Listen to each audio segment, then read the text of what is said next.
todo hombre es persona para el derecho. Ahora vamos a ver qué es, cuándo comienza la existencia de la persona. La persona humana comienza su existencia con la concepción. ¿Por qué les decimos en esto, o sea, con el tema de esto de la concepción? Porque desde el momento ese se lo reconoce como persona y puede adquirir todo tipo de derechos. Por ejemplo, porque ustedes dirán, pero profesora, ¿cómo va a adquirir derechos una persona que está concebida? Claro que puede adquirir derechos, puede recibir bienes en donación, puede recibir herencias, pero la única condición que tiene está condicionado a que la persona nazca con vida. Porque si no nace con vida, se considera como que la persona nunca existió. Y por ende, no va a adquirir ninguno de los derechos estos que hubiese recibido. El embarazo dura un máximo de 300 días y un mínimo de 180 días. Y la época de concepción es la época entre el máximo y el mínimo del embarazo. Ahora, ante una duda si la persona nace o no con vida, el artículo 21 del Código Civil les dice que en este caso se presume que la persona nace con vida.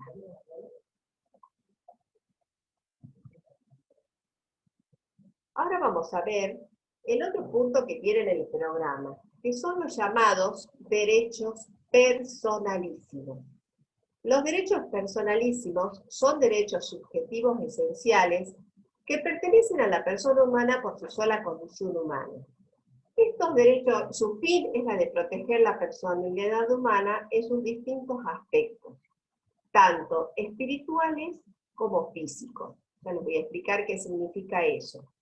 Y garantizan la facultad de ejercerlos, como así también el deber jurídico que todas las demás personas tienen que respetar estos derechos personalísimos. Estos derechos personalísimos son novedosos en el Código Civil porque antiguamente estaban solamente previstos en los tratados de los derechos humanos que están en la Constitución Nacional. Estos derechos personalísimos forman parte del plexo que se denomina en la constitucionalización del derecho privado. ¿Cómo empieza nuestro código tratando el tema de los derechos personalísimos? Nuestro código lo trata los derechos personalísimos en los artículos 51 a 61 del Código Civil.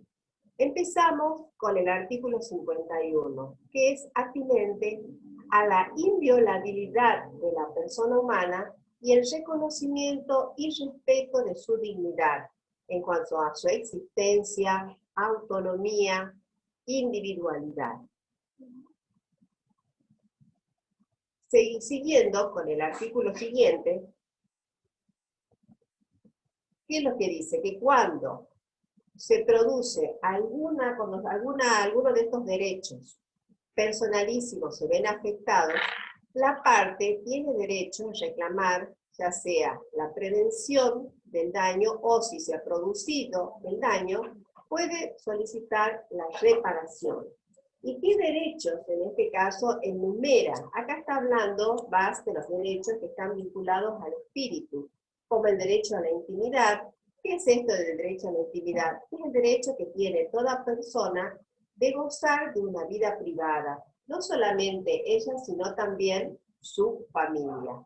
El otro es el derecho al honor. El derecho al honor, acá lo que se pretende es proteger la estima propia, como así también desde el punto de vista ajeno, es decir, la fama. Es cuando, por ejemplo, se puede, si se calumnia a una persona injustamente, por ejemplo, acusándola de ladrona o de corrupta, y no lo sea, se está afectando el honor de la persona. Entonces, ¿qué puede hacer esa persona? Solicitar, en primer lugar, puede reclamar que no se siga, digamos, con esas acusaciones calumniosas, o bien, si se ha ocasionado el daño, pedir la reparación del daño. La otra es el derecho a la imagen. ¿Qué quiere decir esto del derecho a la imagen y a la voz? Que para que esta imagen sea reproducida, o la voz también pueda ser reproducida, se requiere, dice el artículo 53, la conformidad de la parte para poder hacerlo. Si no hay autorización, no hay consentimiento de la parte, no se puede transmitir ni la imagen, no se puede reproducir ni la imagen ni la voz. Pero hay situaciones que son de carácter, digamos, en las cuales está exceptuada esta situación. Y son cuando la persona participa en actos públicos. Por ejemplo, los políticos, cuando están, digamos, en un acto político, o también ustedes quizás, algunos hayan participado, algunos que son recursantes, o si, digamos, ahora que están entrando a la universidad, saben que acá tenemos elecciones, se elige el rector, se elige decano, y entonces ellos hacen exposiciones, digamos, de carácter público, y en este caso no hay problema ante que se vea su imagen y que se reproduzca la voz. La otra es que existe un interés científico, cultural o educacional prioritario y se tomen las precauciones suficientes para evitar el daño innecesario. Por ejemplo, ¿cuándo se puede? Por ejemplo, un profesional médico, o lo que se les ocurra, chicos, ¿no? Por ejemplo, que quiere dar una conferencia, es un especialista médico, especialista en quemados, por ejemplo, y quiere enseñar, dar una conferencia sobre los distintos tipos de quemadura, primero, segundo, tercer y cuarto grado. Puede llegar a reproducir la imagen de esa persona sin mostrar su cara, ¿sí? Para poder, en este caso, es enseñar los distintos tipos de enfermedades. El otro de quemaduras en este caso. Y el otro es que se trate del ejercicio regular del derecho de informar sobre acontecimientos de interés general. Y esto está vinculado con la libertad de prensa. Luego tenemos, ¿qué otro derecho también se puede ver afectado? El de la identidad. ¿Cuál es este derecho a la identidad? Nosotros como persona, a medida que vamos teniendo todos una historia de vida, vamos teniendo una estructura social y cultural, y vamos teniendo, por ejemplo, podemos adoptar una identidad religiosa, ya sea porque somos católicos, podemos ser judíos, musulmanes, budistas, evangelistas, o bien también podemos tener ideologías políticas. Entonces lo importante es que se nos respete, a esa identidad se refiere. El otro artículo, que es el que va del artículo 54 al 61, se refiere a todos los aspectos físicos de la persona, es decir, lo que se busca a través del derecho personalísimo es la protección de la integridad, la protección de la vida y la integridad física. El primer artículo que tenemos pueden estar con el código, chicos, ¿no? Que sería muy importante. Tenemos el artículo 54, que es el que se refiere a los actos peligrosos. ¿Qué es esto de actos peligrosos? No se puede exigir a ninguna persona a realizar actos que le provoquen peligro de vida a la persona. Pero si, por ejemplo, esta persona celebra algún tipo de contrato, como por ejemplo, si se dedica si es una acróbata en un circo, o por ejemplo, también puede ser una persona que se dedica al automovilismo, que corre carrera de Fórmula 1 o la que sea, la que se les ocurra, chicos, o turismo carretera, o también puede ser gente que se dedique a hacer parapentismo, que son actividades riesgosas, peligrosas. Bueno, tiene que haber conformidad y, por supuesto, hacerlo con todas las medidas de seguridad correspondientes. El otro artículo se refiere a los actos de disposición sobre el propio cuerpo. Acá se requiere el consentimiento.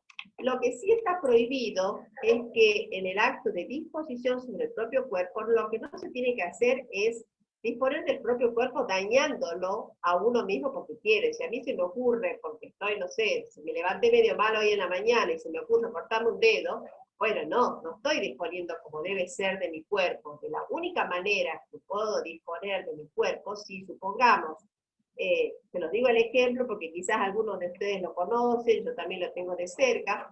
Supongamos que una persona sufre de diabetes y tiene una infección en un pie y capaz, y se le está engangrenando. ¿Qué es esto de engangrenar? Se le está infeccionando el pie. Entonces, en los médicos no les queda otra situación que cortarle el pie con todo el dolor que significa.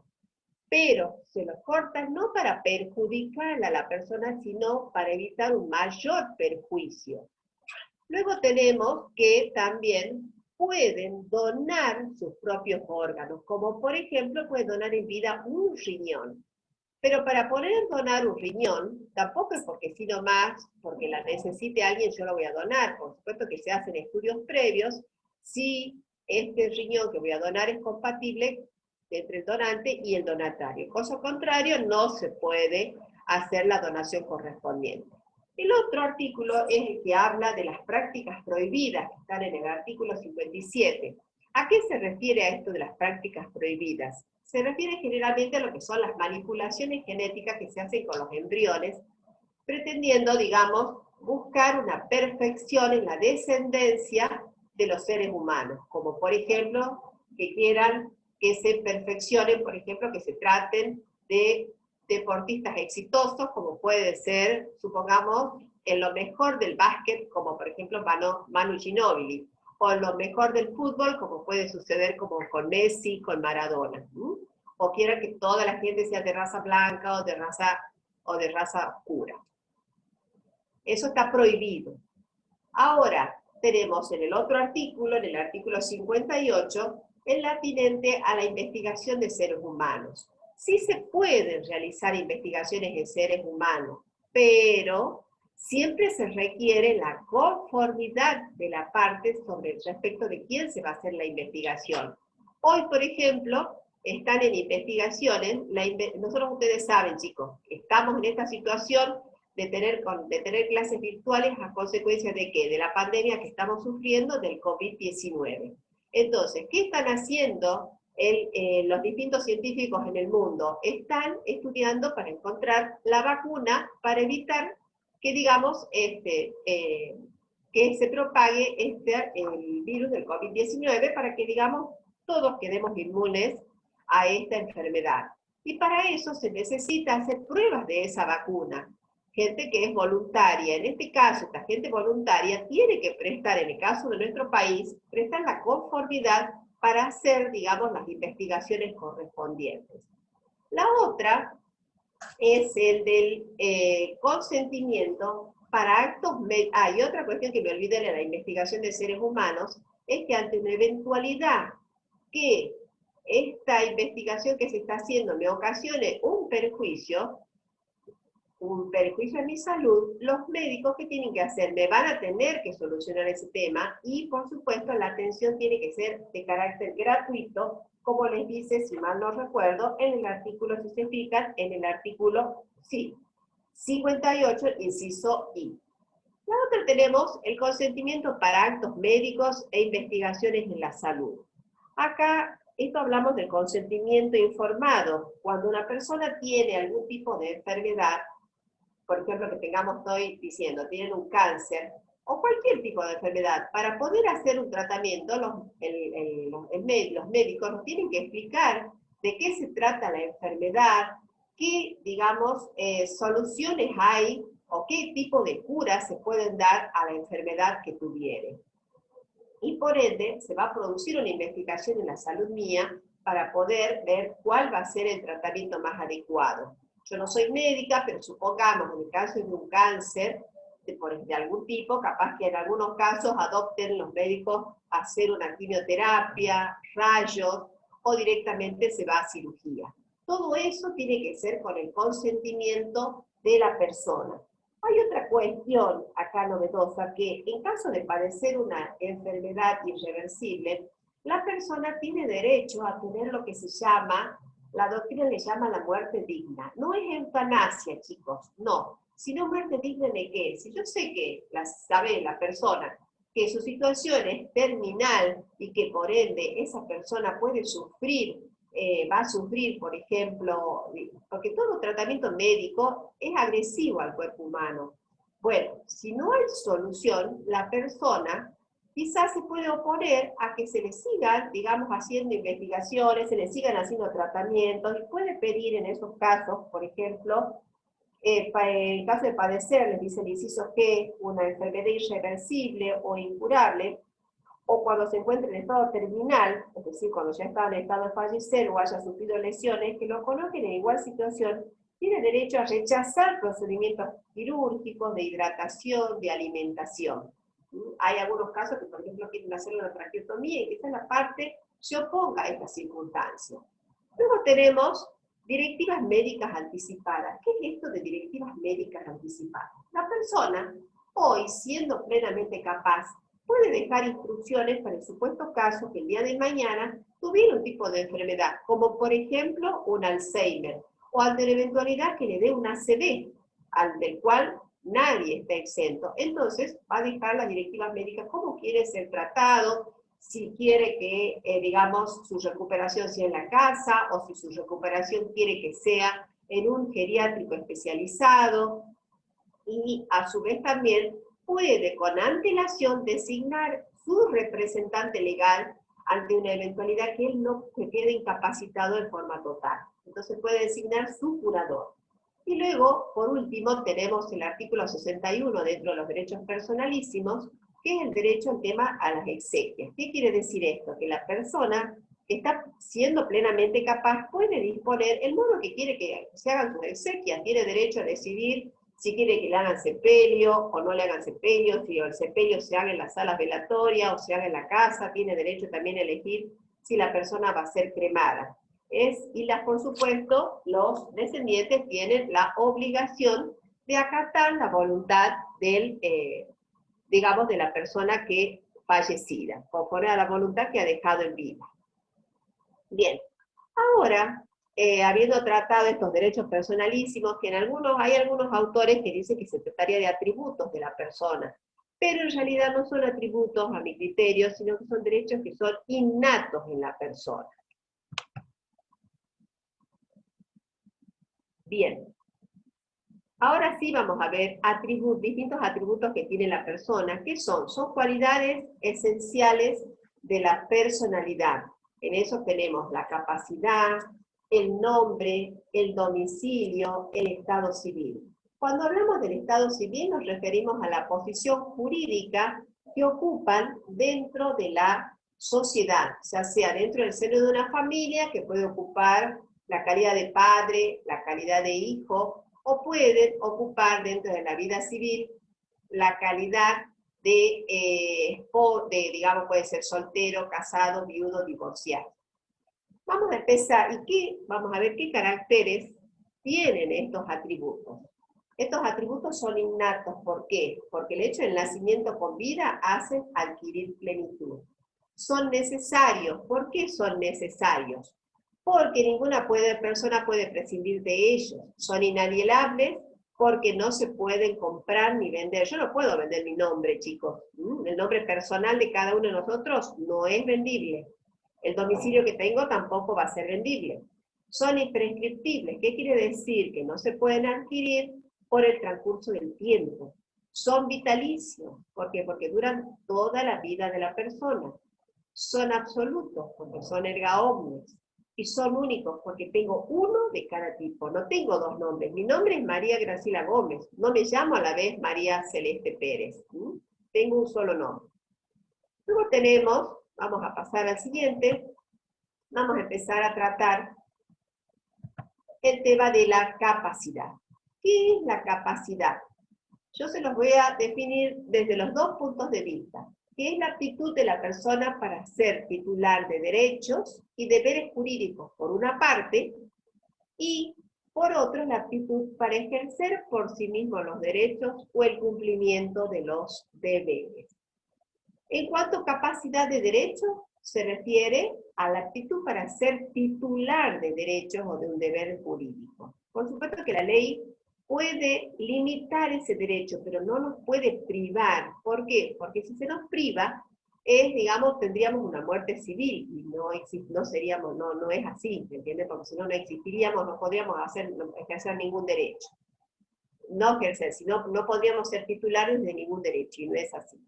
Y la otra, la capacidad de ejercicio, se refiere a la aptitud para ejercer por sí misma que tienen las personas sus derechos, o el cumplimiento de sus deberes, excepto las limitaciones expresamente establecidas en el Código. Lo contrario a la capacidad es la incapacidad. En la incapacidad de derechos no existe, como yo les dije recién, la incapacidad de derecho absoluta. Sí podemos tener una incapacidad de derechos relativa. ¿En qué sentido? Es cuando la ley prohíbe a una persona ser titular de un derecho y solo se dejan de serlo cuando la ley se los prohíbe. Por ejemplo, todos tenemos derecho a contraer matrimonio. Si estamos enamorados, tenemos ganas de formar una familia, nos podemos casar. Pero hay ciertos impedimentos matrimoniales, por ejemplo, no se pueden casar, por más que quieran, padres e hijos, no se pueden casar hermanos, no se puede casar el suegro con la nuera. Hay una incapacidad de derecho que lo establece la ley. O también sucede con el caso de los funcionarios públicos. Por ejemplo, el secretario de Obras Públicas no es ético que contrate a una empresa de su propiedad, una empresa constructora de su propiedad, para realizar una obra pública. Eso está en el artículo 1002 del Código Civil, que prohíbe a los funcionarios contratar en interés propio respecto de bienes de cuya administración o enajenación están o han estado a cargo. Ahora bien, hay incapacidades de ejercicio. En la incapacidad de ejercicio se produce cuando la ley limita esa capacidad con el fin de proteger al incapaz. Siempre es con el fin de protegerlo y brindarle también la mayor autonomía posible. ¿Qué clases de incapaces tenemos? Tenemos las personas por nacer, los menores de edad que no cuentan con edad y grado de madurez suficiente.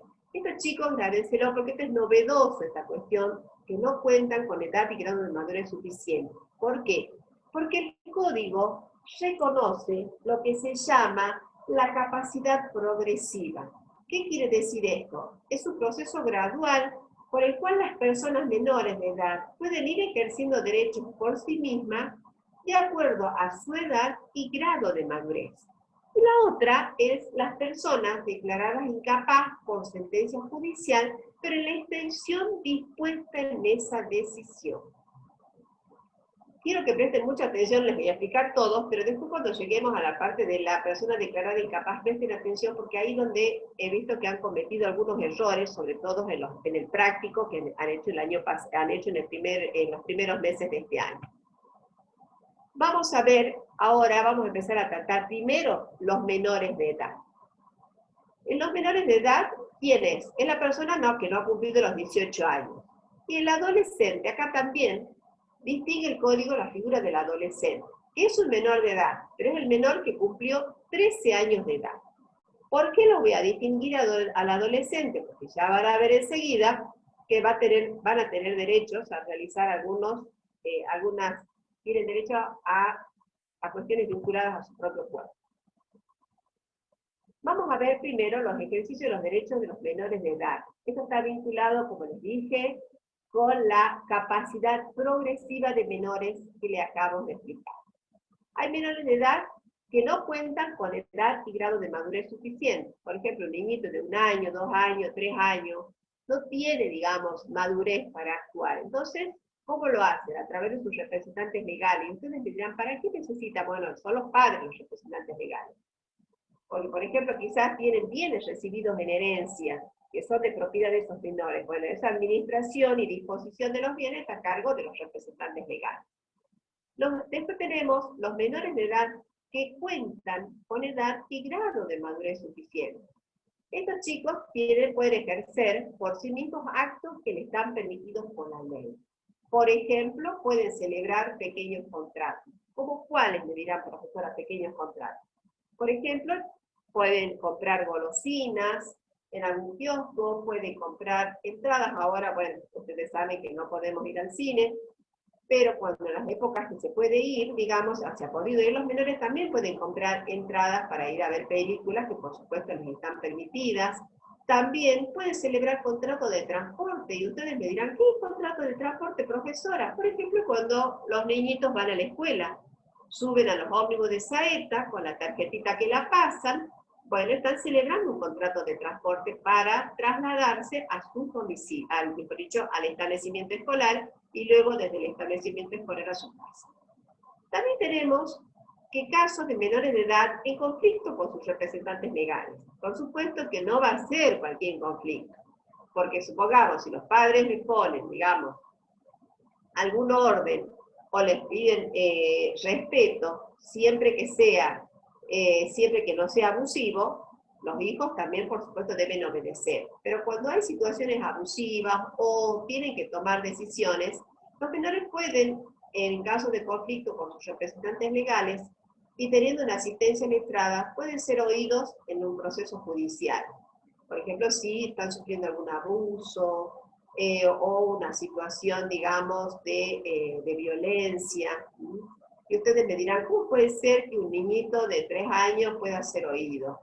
En ese caso quizás tenga que actuar a otra persona en representación de esos menores, pero van a una cámara Gesell para ver, en la cual interviene un psicólogo para ver las reacciones que va teniendo los menores ante determinadas situaciones. O en caso que pudieran hablar y pueden manifestarse, van a explicar, van a ser oídos en ese proceso. Y también van a participar en las decisiones sobre su persona, como por ejemplo, en caso de divorcio, para decidir con quién de los padres quieren vivir, si van a decidir quieren estar con su papá o quieren estar con su mamá, o en el caso de los procesos en un juicio de adopción, por ejemplo, si están de acuerdo de ser adoptados con las personas a quienes han sido, porque antes de la adopción, que se trata de aquellas personas que no pueden tener hijos, pero quieren adoptar hijos. Previo a la adopción hay un periodo que se llama de guarda.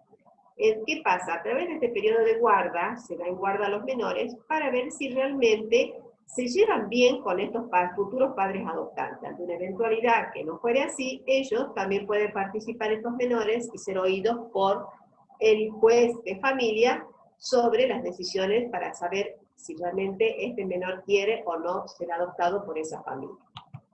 Luego tenemos acá el tema de los adolescentes. La capacidad progresiva, seguimos, de los menores.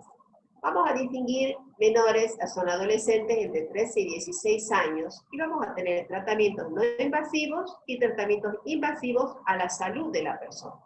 En el caso de tratamientos no invasivos, los menores entre 13 y 16 años gozan de aptitud para decidir por sí mismos. Por ejemplo, ir al médico, hacerse análisis, o por ejemplo sacarse una radiografía o hacerse una ecografía. Y luego tenemos tratamientos invasivos.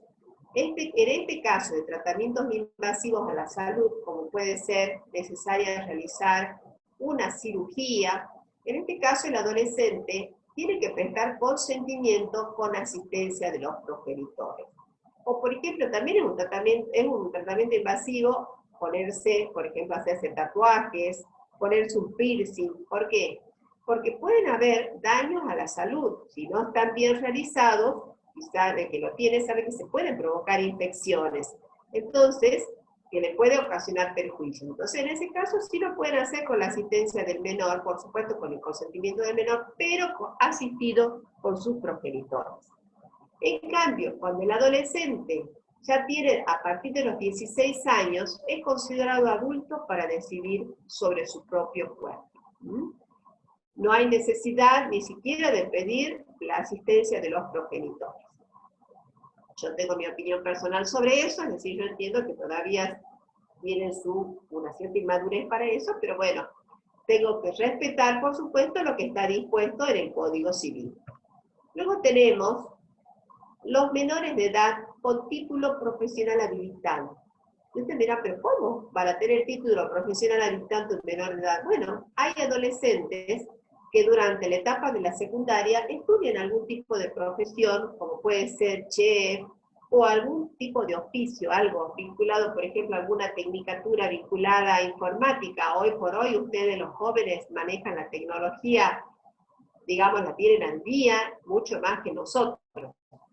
Y aquí, en este caso, vinculados a ese título profesional habilitante, van a poder ejercer por cuenta propia, sin previa autorización de los progenitores. Y a su vez tienen la libre administración y disposición de los bienes que adquieran con su propio peculio. Pero también van a haber responsabilidades para este menor de edad con título profesional habilitante. Pueden estar en juicio civil o penal por cuestiones vinculadas a ellos. Es decir, que deben ejercer la profesión con responsabilidad ante una eventualidad de errores o que han realizado algo, pueden ser algo mal, pueden ser demandados civilmente, es decir, que les reclamen daños de perjuicio y también causas penales puede haber, ¿no? Luego tenemos la emancipación. ¿Qué es esto? Ustedes saben bien que cuando nos adquirimos la mayoría de edad, a los 18 años, pero se puede adquirir la plenitud de capacidad antes de los 18 años en el caso de contraer matrimonio. Eso es lo que se llama la emancipación por matrimonio. Es decir, esto se produce cuando el menor se casa. Y acá vamos a distinguir entre los menores de 16 años y los mayores de 16 años. Los menores que tienen menos de 16 años, no basta la autorización de los padres o de los representantes legales, es necesaria la autorización judicial. Es decir, dejan en cabeza del juez de familia la decisión si autorizan o no al menor a contraer matrimonio. Para eso, el juez de familia los convoca, ve el grado de madurez que tiene y recién va a dar la autorización correspondiente. Realmente les digo la verdad, es una responsabilidad muy grande para los jueces de familia. Hace muchos años yo estaba en una conferencia y justamente decía eso una jueza de familia. Dice, a veces cuando la doy la autorización siendo tan chicos, siempre me pregunto si algún día, cuando me encuentren en la calle, me digan, ay, doctora, ¿por qué me autorizó a contraer matrimonio? Y no porque el matrimonio sea malo, chicos, es hermoso el matrimonio, pero por supuesto que cuando son menores de edad, son muchas responsabilidades las que trae el matrimonio. Y luego tenemos el caso de los mayores de 16 años, que basta con que les autoricen los padres, los tutores, los representantes legales para que puedan contraer matrimonio. ¿Para qué efectos trae esta emancipación? La primera es que dejan de estar bajo la responsabilidad parental. ¿Qué quiere decir dejan de estar bajo la responsabilidad parental? Ya no están bajo la tutela de los padres. Adquieren plena capacidad de obrar. Pero hay actos que están prohibidos, inclusive ni siquiera con autorización judicial se las van a dar. Aprobar cuenta de los tutores, hacer donaciones de bienes recibidos a títulos gratuitos, porque puede ser que en vida hayan recibido bienes de los padres o de alguna persona, de algún abuelo, entonces no les está permitido ni siquiera con autorización judicial, a su vez donarlos a otra persona. Tampoco les está permitido, ni siquiera con autorización, afianzar obligaciones. ¿Qué es esto de afianzar obligaciones? Son las garantías. ¿Qué es esto de la garantía? Por ejemplo, ustedes no sé si algunos son de otra jurisdicción distinta a la de Salta, capaz que sean de Güemes, o sean de Tartagal, o puedan ser de Jujuy, y entonces están viviendo en Salta porque están estudiando aquí en la universidad.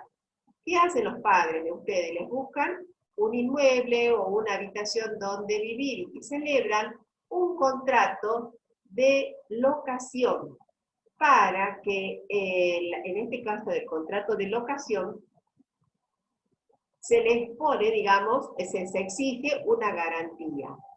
La garantía es, en este caso, sirve para afianzar obligaciones. Le pido por favor, señorita Micaela Segovia, que después vamos a contestar las consultas, ¿sí? Ahora bien, tenemos sujetos a actos sujetos a autorización judicial. ¿Cuáles tenemos como actos sujetos a autorización judicial?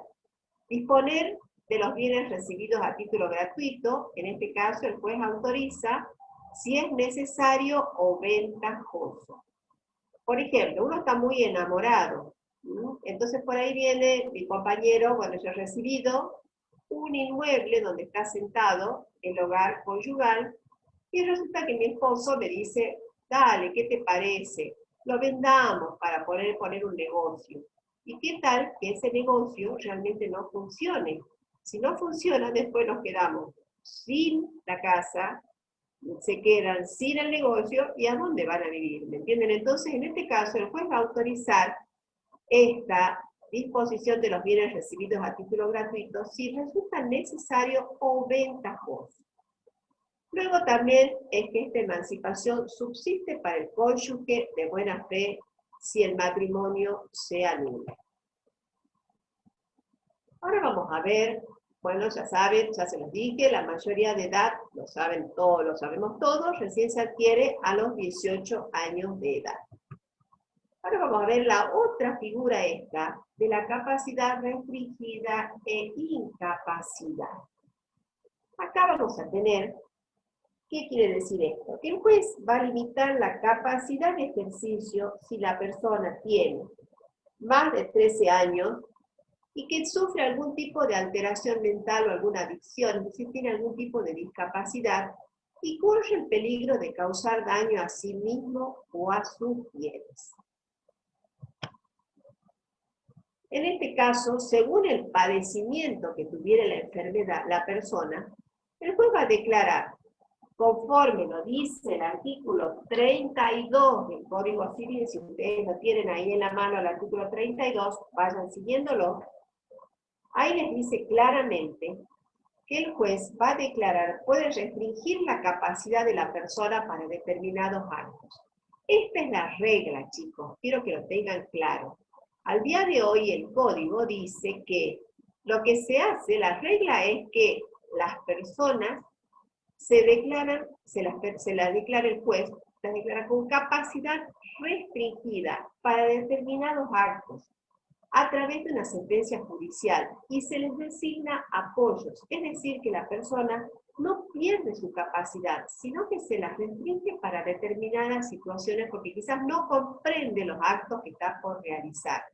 Y va a haber una capacidad restringida en menor o mayor grado. Esa es la regla. La excepción, como nos dice la segunda parte, la última parte del código, del artículo 32, dice, por excepción, cuando la persona se encuentre absolutamente imposibilitada de interactuar con su entorno, se la declara incapaz y se le designa un representante legal que es el curador. Pero al día de hoy, digamos, como les digo, el criterio es seguir a las personas, digamos, declarar a las personas con capacidad restringida. Y esto se lo tiene que hacer a través de una sentencia. Esta sentencia debe contener el diagnóstico de la enfermedad que tiene, cuál es el pronóstico, cuál es la posibilidad de recuperación que tiene la persona, época en que se manifestó la enfermedad, los recursos personales, familiares y sociales existentes que tuviere, el régimen para la protección, asistencia y promoción de la mayor autonomía posible de esa persona. Eso es lo más importante, chicos, lo que se busca no es declarar, como antiguamente se hacía, a una persona incapaz totalmente. No, se busca que la persona pueda manejarse por sí misma, tenga la mayor autonomía posible. Y luego también debe estar inscrita esta sentencia en el registro civil, dejando constancia en el acta de nacimiento. ¿Por qué se tiene que dejar esta constancia en el acta de nacimiento? Porque si esta persona declarada con capacidad restringida quiere, por ejemplo, disponer de sus bienes, en este caso, lo que hace el escribano antes de, digamos, de hacer una escritura, por ejemplo, de compra-venta, pide el acta de nacimiento. ¿Para qué? Para saber si la persona tiene plena capacidad para disponer de los bienes. Por ejemplo, les quiero decir, por ejemplo, un caso que estaba viendo, como para que ustedes lo tengan, que tengan idea, para que lo comprendan esta situación de la capacidad restringida. Por ejemplo, hay personas que sufren de epilepsia. Entonces, antiguamente, epilepsia es una enfermedad que hay un momento que la persona queda, digamos, que pierde el conocimiento, no tiene razón suficiente. Entonces, antiguamente directamente se lo declaraba incapaz. Hoy no, porque capaz que la persona puede trabajar, puede movilizarse, entonces lo que se hace es restringir la capacidad para determinados actos. Y esta sentencia debe determinar qué extensión y alcance tiene esta restricción, especificar claramente qué funciones y actos se limitan, y a su vez procurar que el apoyo, ¿qué es lo importante que haga el apoyo? El apoyo promueva su autonomía personal. Entonces me dirán, profesora, ¿qué es esto del apoyo? El apoyo, fíjense, fíjense en el código, si mal no recuerdo, es el artículo 43, tengan el libro en la mano. Sí, ahí está, en el artículo 43. Por apoyo debe entenderse cualquier medida de carácter judicial o extrajudicial que facilite a quien lo necesite la toma de decisiones para dirigir su persona, administrar sus bienes y celebrar actos jurídicos en general. Esto es importante, chicos, las medidas de apoyo no anulan la voluntad del protegido, al contrario, su función es promover justamente la autonomía y facilitar la comunicación, la comprensión y la manifestación de voluntad de la persona protegida. Por ejemplo, el día de hoy hay chicos, pero hay personas, ustedes deben conocer, que tienen síndrome de Down. Quizás no pueden manifestarse, digamos, con una plena, con plenitud, por ejemplo, para disponer de bienes, pero sí, por ejemplo, trabajan. Y entonces necesitan de un apoyo que les colabore en el ejercicio de su capacidad. Bien, espero que los hayan entendido del tema de los incapaces. Luego tenemos el de los inhabilitados. ¿Quiénes son los inhabilitados? El código se denomina inhabilitados a los pródigos, los entiende. ¿Quiénes son? Son las personas que gastan en forma irrazonable en la gestión de sus bienes, sea porque los dilapidan, ya sea, por ejemplo, hacen una mala administración de sus bienes, o bien pueden tratarse de personas que tienen adicciones al juego. ¿Y qué hace? Exponen a su persona y a la familia a la pérdida de patrimonio. En este caso, esa inhabilitación también se la piden al juez, el juez dicta una sentencia, y las personas no son declaradas incapaces, sino que son declaradas inhabilitadas y se les designa un apoyo que los acompaña, los asiste en los actos que les corresponda realizar y a los cuales se les habilite realizar. Bien.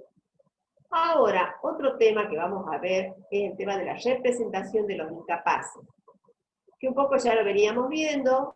¿Quiénes representan a las personas con nacer? Los padres. A los menores de edad que no cuentan con edad y grado de madurez suficiente, los representan los padres o tutores, y los curadores representan a las personas declaradas incapaces. ¿Qué es la tutela y qué es la curatela? La tutela es la institución destinada a proteger la persona y bienes del menor que no ha alcanzado la plenitud de su capacidad civil cuando no haya personas que ejerzan la responsabilidad parental, sea por no tener padres vivos o porque tienen perdida o suspendida la responsabilidad parental. Ya sea, quiere decir que no tengan padres, y ustedes me dirán, ¿cuándo tienen perdida o suspendida? Perdida, por ejemplo, puede ser en el caso que hubiesen hecho abandono de los hijos, o suspendidas es cuando la tienen la responsabilidad, pero porque están privados de la libertad, no pueden ejercerla en forma efectiva. Entonces vamos a reconocer tres tipos de tutela: la tutela dada por los padres, y cuando los propios padres eligen quiénes van a ser los tutores de sus hijos. O tenemos también la tutela dativa, que es la que otorga el juez ante la ausencia de designación paterna del tutor, que es en el artículo 108, y luego la tutela especial es cuando se da para determinados actos de esa tutela.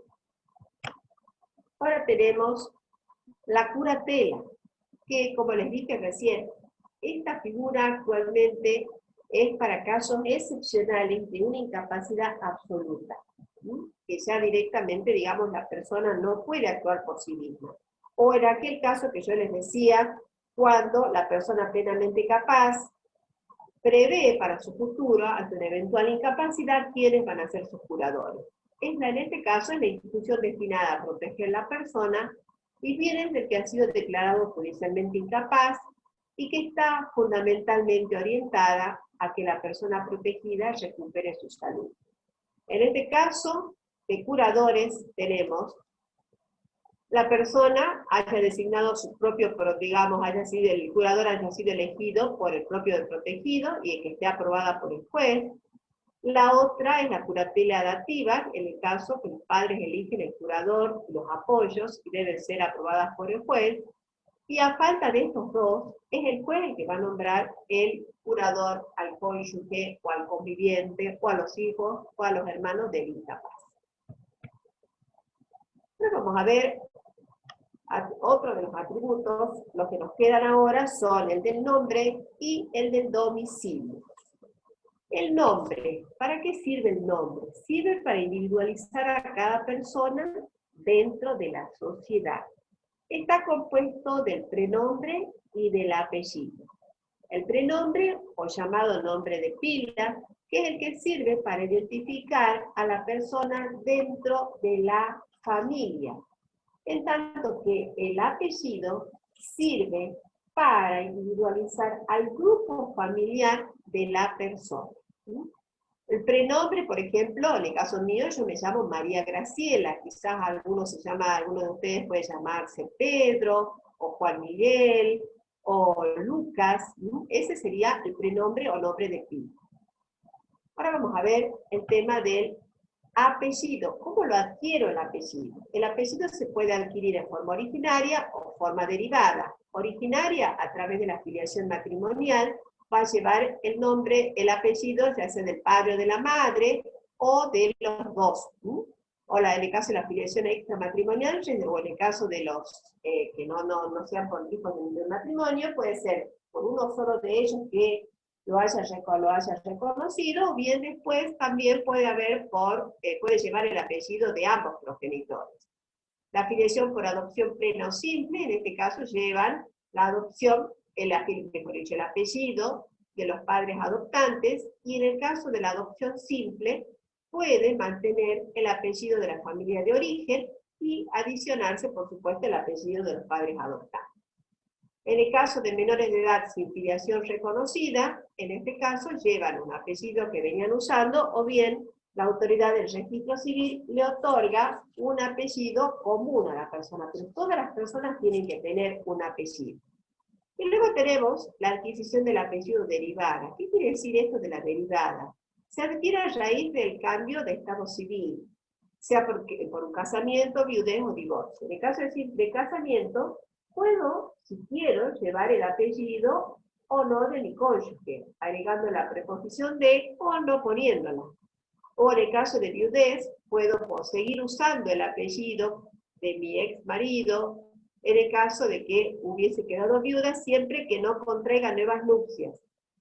En el caso de divorcio, el principio es que no tengo por qué seguir usando el apellido de mi ex cónyuge, pero ante una eventualidad, si fuera conocida, por supuesto con autorización judicial, lo puedo seguir usando.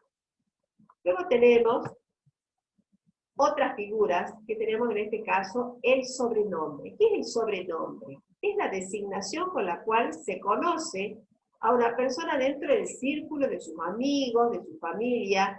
Por ejemplo, capaz que a ustedes en el seno familiar, capaz que le dicen, a alguno que se llama Pedro, le dicen Pepe, acá les puse Guadalupe, le dicen Lupe, a Belén le dicen Belu. Y luego tenemos los seudónimos. ¿Qué es esto de los seudónimos? Seudónimo es la designación de una persona que elige para realizar una determinada actividad. Generalmente puede ser artística o periodística. Acá les he dado unos ejemplos. Ustedes, lo que se les ocurra, es totalmente válido. Acá les di el seudónimo de Marley, de Adrián Suárez, les puse cuál es el nombre verdadero, el seudónimo de Mirta Legrand, después tenemos el de Nacha de Guevara. Ahora vamos a ver otro de los atributos, que es el domicilio. ¿Qué es este del domicilio? El domicilio es muy importante también. Es el lugar donde podrá encontrarse la persona, es decir, es el lugar que la ley fija como asiento o sede de la persona, para la producción de determinados efectos jurídicos. Y vamos a encontrar tres tipos de domicilio. El domicilio real, que es el lugar en el cual la persona tiene su residencia habitual. Por ejemplo, capaz que alguno de ustedes, yo por ejemplo estoy inventando un domicilio real, yo por ejemplo que diga que vivo en calle General Güemes 1030. No es verdad, pero estoy inventando. Acá les doy un ejemplo. Esta familia calabrese Santillán, por ejemplo, dice que vive en la calle Salta 945, el ejemplo que les he dado la Filmina. Y está constituida en el lugar donde la persona realmente vive o donde tiene el centro principal de sus actividades. Luego tenemos el domicilio legal. El domicilio legal es el lugar donde la ley presume, sin admitir prueba en contra, que una persona determinada reside de una manera permanente para el ejercicio de sus derechos y el cumplimiento de sus obligaciones. Como sucede, por ejemplo, con los funcionarios públicos, con los militares en el servicio activo, en el caso de los incapaces que tienen el domicilio de sus representantes legales. Aquí, por ejemplo, les he dado el ejemplo del dónde tiene su domicilio legal el presidente de la nación, en la Casa Rosada. El gobernador de la provincia, ¿dónde tiene su domicilio legal? En el Centro Cívico Granbur. ¿Dónde tiene el domicilio legal la intendenta de la provincia de Salta? En el Centro Cívico Municipal. Luego tenemos el domicilio especial. El domicilio especial se refiere, en este caso, es cuando se establece para ciertas relaciones jurídicas determinadas. Y acá vamos a tener el tipo de domicilio contractual, o también tenemos el domicilio procesal o domicilio ad litem. El domicilio procesal es el que se fija una persona en un contrato para todos los efectos derivados de ese contrato. Si ustedes, por ejemplo, han celebrado un contrato de locación, en ese contrato de locación se dice que fija el domicilio, por ejemplo, en la ciudad de Salta, para todos los efectos legales. Y el domicilio, otro domicilio especial es el procesal, es el que está obligado a constituir toda persona que intervenga en un juicio. Acá les he puesto la foto de un estudio jurídico. ¿Por qué? Porque cuando se necesita intervenir siempre en los juicios, tenemos que estar acompañados de la asistencia de un letrado, es decir, de un abogado. Entonces fijamos domicilio legal en el estudio jurídico del letrado que nos patrocina o que es nuestro apoderado. Ahora vamos a pasar ahora a la ausencia de las personas, a las ausencias con presunción del fallecimiento y al fin de la existencia de las personas humanas. Vamos a ver ahora la ausencia simple. ¿Qué es esto de la ausencia simple? Es cuando una persona desaparece de un lugar, de su domicilio real, sin que se tenga noticias de ella y que no haya dejado apoderado o que ese apoderado no tiene poder suficiente o no desempeña correctamente su mandato. Por supuesto que no tiene que ser por mucho tiempo, supongamos puede ser 2 meses, 3 meses, 6 meses, 1 año. La persona desaparece de su domicilio real. Y lo importante acá es que tiene bienes que requieren ser administrados o protegidos. Y no dejó apoderado, o el apoderado no tiene poderes suficientes o no desempeña su mandato. Entonces, en esos casos es necesario designar un curador que va a representar a esta persona que está ausente, pero por ausencia simple, nada más. Y lo va a representar durante ese periodo que se encuentra ausente. Luego tenemos la ausencia con presunción de fallecimiento, es decir, cuando ya excede un determinado tiempo y la ley presume que a consecuencia de esa ausencia la persona ha fallecido. Comprende aquellos casos en que la persona desaparece de su domicilio y del lugar de sus actividades por un periodo de tiempo prolongado sin que se tengan noticias sobre su existencia o paradero. Y vamos a encontrar 2 tipos de casos, los casos ordinarios y el caso extraordinario. El caso extraordinario es cuando hay una desaparición del domicilio sin noticia de ella por el término de 3 años. Desde la última fecha que se haya tenido noticias de la persona. A partir ya de los 3 años se considera que la persona se la presume fallecida. Luego tenemos casos extraordinarios de naufragio, pérdida del buque o aeronave, y tenemos el de incendio, terremoto, acción de guerra o sucesos semejantes. En el caso de naufragio o pérdida de buque, es que haya desaparecido, desde producido el hecho, se cuentan 6 meses. Transcurridos los 6 meses, se declara a todas esas personas que han sufrido de ese naufragio, se los declara ausente con presunción de fallecimiento. Quizás ustedes eran un poco más chicos, en el 17 de noviembre del 2018, si mal no recuerdo, desapareció un submarino, el submarino Ara San Juan, ¿se acuerdan? Ese submarino desapareció en esa fecha sin que se tuviera noticias de ella, bueno, hasta el día de hoy no sabemos qué sucedió, pero a los 6 meses, que en este caso se cumplieron el 17 de mayo del año 2019, ya se pudo declarar la ausencia con presunción de fallecimiento de todas las personas que estaban dentro de ese submarino. Y el otro caso es el de que la persona hubiese estado en un incendio o en un momento que se ha producido un terremoto, y que por el término de 2 años no aparece desde ocurrido el hecho, se presume que la persona falleció. Luego tenemos el fin de la existencia normal de las personas. ¿Cómo se produce, chicos? Con la muerte, es decir, todos nacemos, crecemos, nos reproducimos y morimos. Entonces, en este caso, el fin de la existencia de la forma natural es la muerte, y se comprueba por estándares médicos. ¿Y qué efectos produce la muerte?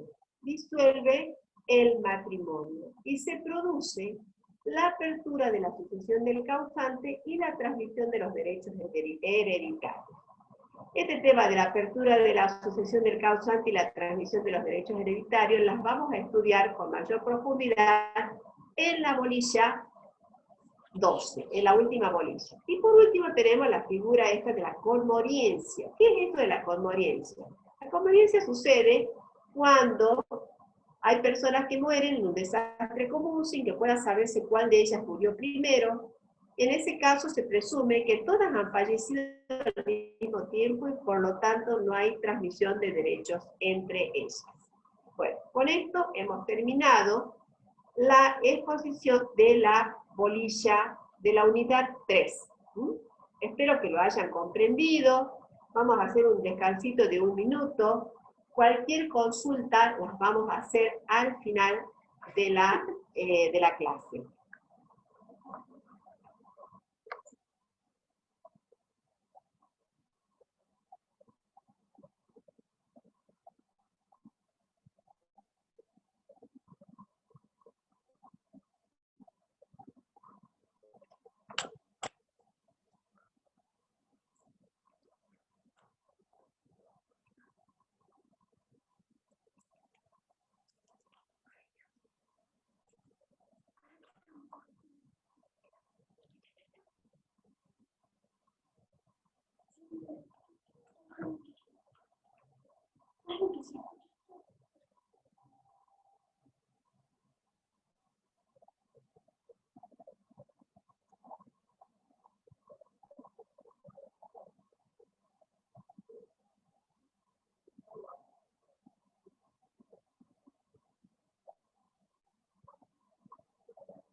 Bueno, chicos, ahora vamos a empezar a ver la unidad 4.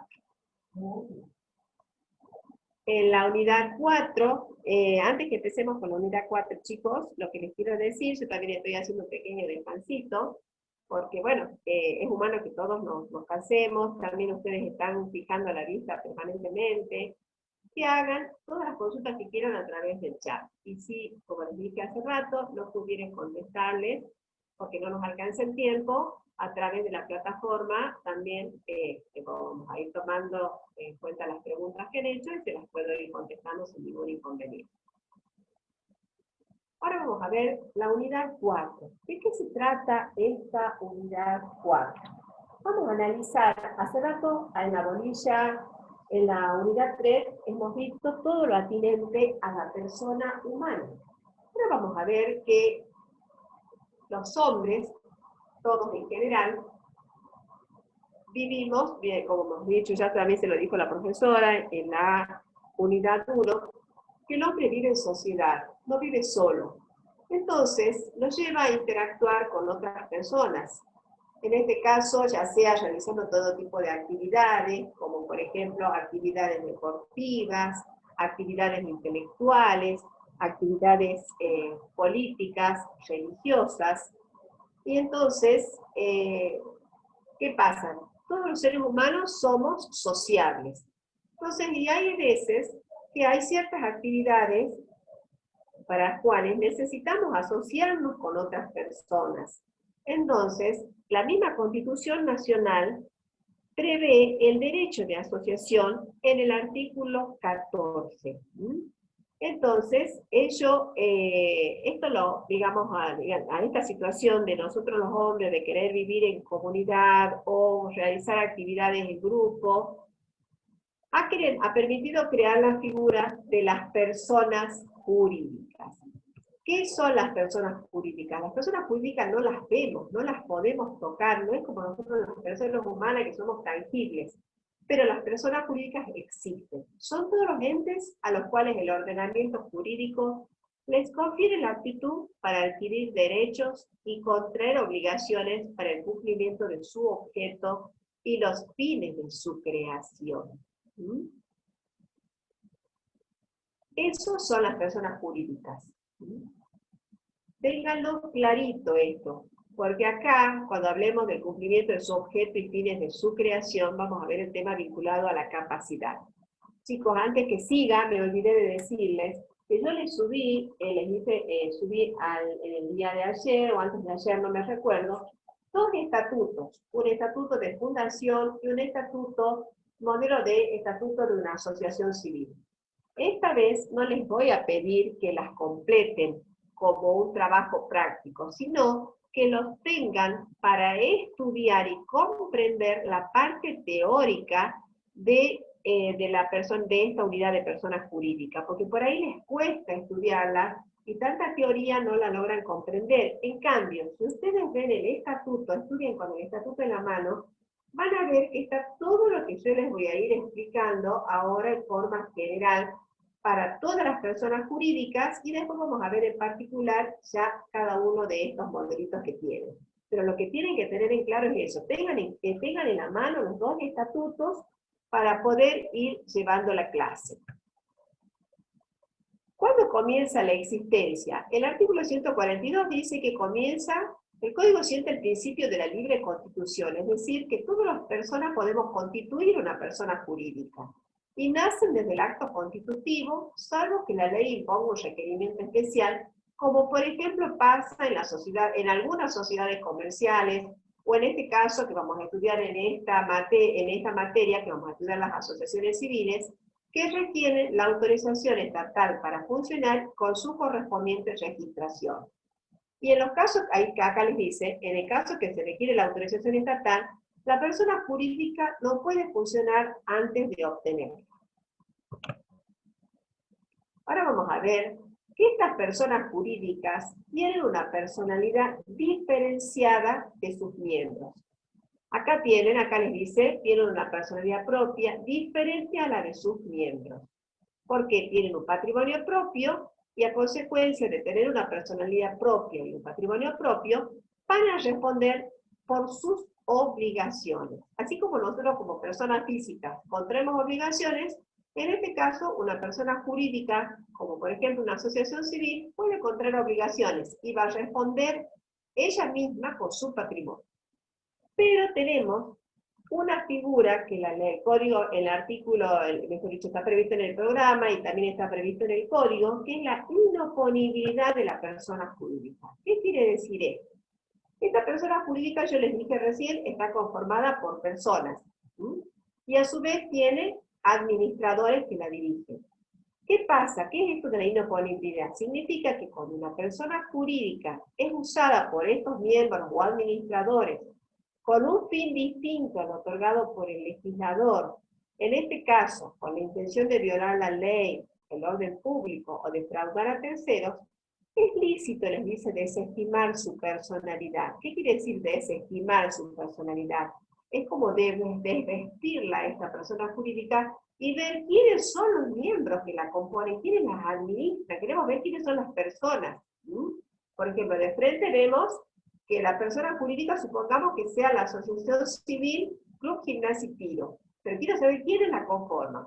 ¿Para qué? Ante las eventualidades que se produzca alguna situación de esta que les he nombrado, se puede imputar su accionar a sus miembros o administradores, quienes van a responder en forma solidaria e ilimitada por los perjuicios causados. Bien, estas personas jurídicas se clasifican en personas jurídicas públicas y en personas jurídicas privadas. ¿Lo digo yo? No, lo dice el código. También trabajen con el código, chicos, vamos con el código en la mano.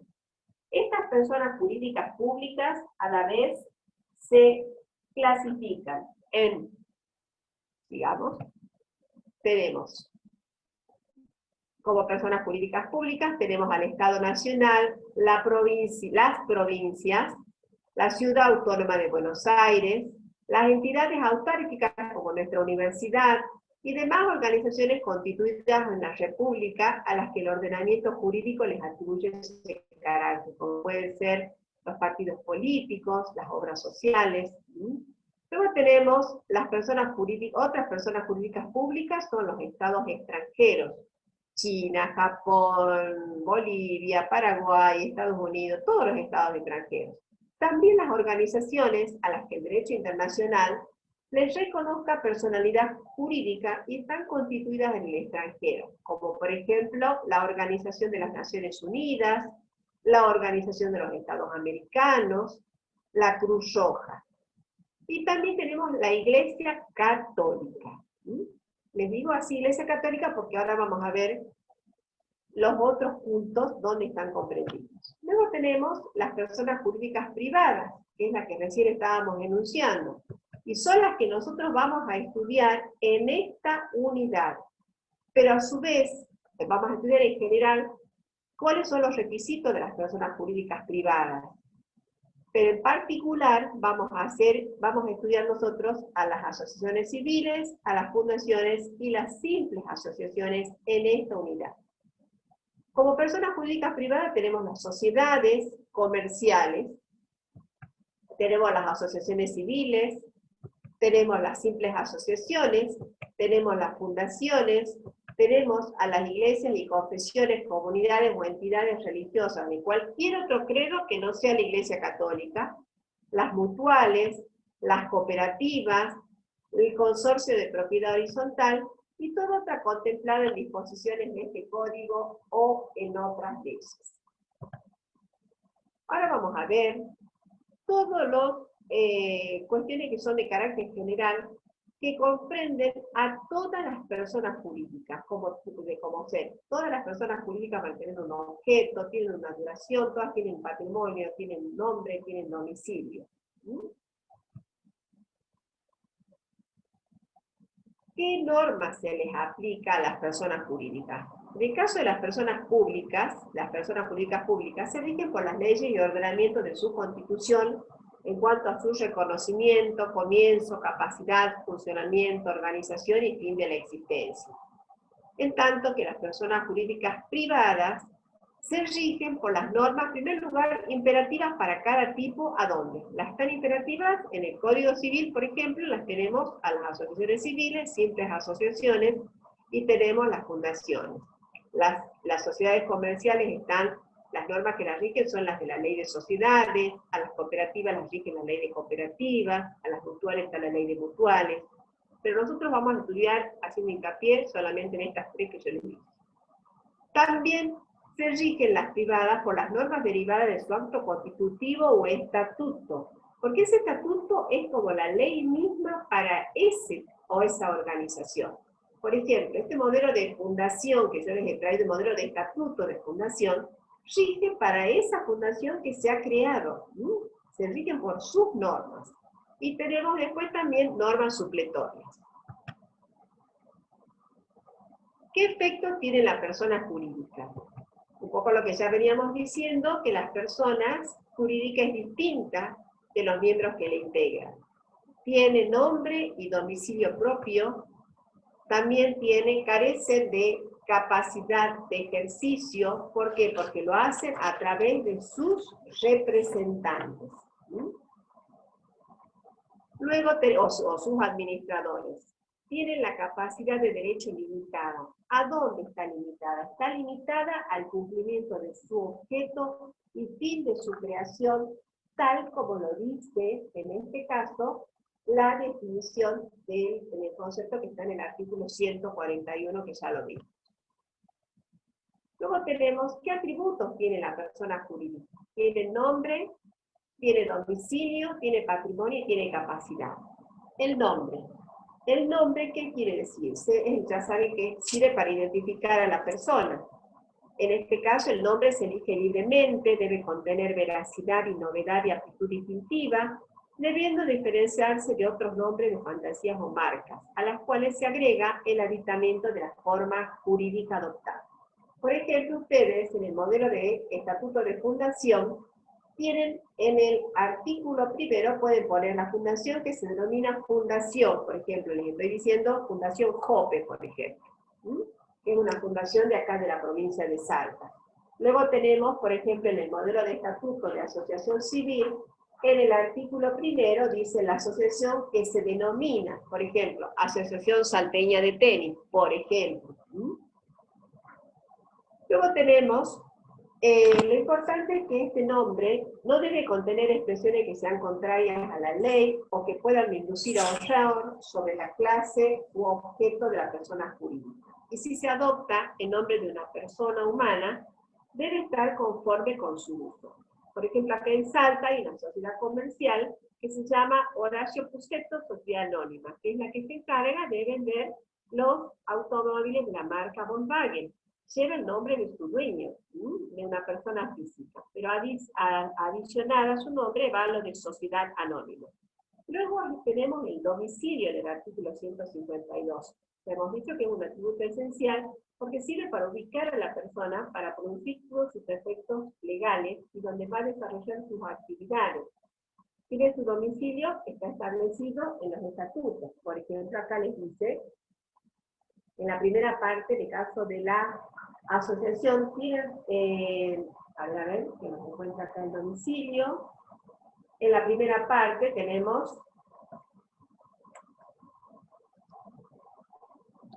acá, por ejemplo, en el caso de la fundación, en la primera parte dice, comparecen las personas fulanas de tal, domiciliadas en tal lugar, mayores de edad, y establecen el domicilio de la fundación, ¿sí? Está eso también previsto en el artículo, en la primera parte de la constitución de la fundación, como así también en la primera parte de constitución de la asociación. Del modelo de estatuto de la asociación civil que les acabo de acercar. A su vez también dentro de, si bien el domicilio se puede poner genérico, aquí en el domicilio nacional en Salta, para saber el domicilio exacto de su sede social, ahí ya corresponde designar con detalle en qué calle está ubicado, qué número tiene, o si tiene su piso, se lo tiene que identificar con claridad. Luego tenemos el tema de la capacidad. La capacidad de las personas, pues, que quiere decir que pueden adquirir derechos y pueden contraer obligaciones a través de sus representantes para el cumplimiento de su objeto y fines de su creación. Aquí, en el caso de la asociación civil, les tenemos en el artículo 3 cuál es la capacidad que tiene, qué es lo que puede hacer vinculada a su objeto. Lo mismo tenemos aquí también, en el artículo 3, también les dice qué capacidad, qué es lo que puede realizar esta fundación. Luego tenemos el patrimonio. El patrimonio es el conjunto de derechos económicos de una persona que responden por las deudas de su titular y es la garantía común de los acreedores. Es un atributo sin el cual carecería de autonomía. ¿Por qué? Porque es fundamental que tenga un patrimonio para poder funcionar. Por ejemplo, aquí en el caso de la asociación civil, del estatuto que les di de modelo, en el artículo 4 está el patrimonio. ¿Cómo está constituido? Dice, la asociación se constituye con un patrimonio de pesos 2.000. Constituye el patrimonio de la asociación las cuotas que abonen sus asociados, los bienes que posee en la actualidad y los que adquiera por cualquier título en los sucesivos. También tienen donaciones, legados o subvenciones que reciba. También el producido de beneficios, rifas, festivales y cualquier otra entrada, siempre que su causa sea lícita. En el caso de la fundación, en el artículo 4, está también en el estatuto, dice cómo está conformado ese patrimonio. Ahí les dice por pesos 5.000 pesos, que están aportados por los socios fundadores, lo han aportado en efectivo. Dicho patrimonio podrá acrecentarse en el futuro. Luego también tiene otros recursos con los cuales puede contar la fundación, que lo dice en el artículo 5, como las rentas, los frutos o intereses de sus bienes, los aportes de los benefactores o adherentes, y cualquier derecho bienes que por cualquier concepto ingresen por tesorería. Todos los recursos deberán ser perfectamente individualizados. ¿Ven, chicos, para qué lo quería el modelo que lo tengan en la mano? Porque les sirve para ver esto que ustedes los ven en teoría, lo vean ahí en la práctica aplicado. El objeto de la persona jurídica se refiere a la actividad a la que se va a dedicar. Ese objeto debe ser preciso, determinado y lícito. Delimita la capacidad de obrar de la entidad porque permite definir el interés social y enmarca la competencia de obrar de los órganos que lo integran. Acá, por ejemplo, les he traído un ejemplo de la fundación, del objeto de la Fundación Jope. La Fundación Jope, dice su objeto, tiene por objeto ayudar, contener, asesorar y atender en forma integral las necesidades del niño con enfermedades hemato-oncológicas, malignas y benignas, con criterios de calidad humana y científica en orden a preservar y mejorar su calidad de vida y la de su familia, procurando en todas las acciones el reconocimiento y respeto de su dignidad. La Fundación Jope es una fundación salteña que se encuentra ubicada atrás del Hospital de Niños. Ahora bien, también en la primera etapa, digamos, del dictado de esta materia, nosotros les hemos subido, digamos, toda la cátedra, les hemos subido modelos de estatuto y fundaciones para que ustedes pongan un objeto. Realmente les digo, chicos, han hecho un trabajo maravilloso. Ha sido realmente loable, nosotros le hemos hecho devoluciones, en el cual han elegido muy buenos objetos, tanto para la asociación como para la fundación. Eso también les sirve ahora para estudiarlo. Ahora bien, la duración de la persona jurídica. Las personas jurídicas dicen que, conforme al artículo 55, la regla es que dura en forma ilimitada en el tiempo. Pero esa sería la regla, pero eso no quita que se pueda establecer un plazo de duración, por ejemplo, 30 años, 50 años. Ahora, si la persona jurídica tiene un plazo de duración determinada, como es este caso que yo les digo, tenga 50 años, puede ser prorrogado, pero esa prórroga debe ser solicitada a la autoridad de Contralor antes de que venza el plazo de duración de la persona jurídica. Ahora bien, ahora vamos a ver el estatuto. ¿Qué es esto que ustedes ya tienen en la mano, chicos? Es lo que les acabo de alcanzar, que es la ley que regula todo el funcionamiento para cada, digamos, persona jurídica en particular. Por eso les dice que el estatuto es un documento escrito, obligatorio, que contiene un conjunto de normas dictadas por quienes los constituyeron, estableciendo la identidad de la nueva persona jurídica, fijando sus derechos y obligaciones, los órganos que le integran, el procedimiento de actuación y las reglas relativas también a su extinción. ¿Por qué? Porque las personas jurídicas también se extinguen. Así como nosotros fallecemos, también las personas jurídicas no es que fallezcan, sino que se disuelven. En este caso, ¿qué contiene el estatuto? El estatuto contiene el nombre, que ustedes acá lo están viendo, que ya se los dije recién. Ustedes pueden poner la fundación, se denomina fundación, en condición que quieren. Ahí tienen, ¿ven? Por ejemplo, el plazo de duración de estas fundaciones de 99 años, contadas en la inscripción registral. Luego tenemos, en el caso de la asociación civil, se pone su nombre, después también se establece el domicilio, cuál es el objeto que tiene, cuánto tiempo va a durar, cómo se forma y se invierte su patrimonio, que es un poco lo que ya hemos visto hace rato del patrimonio.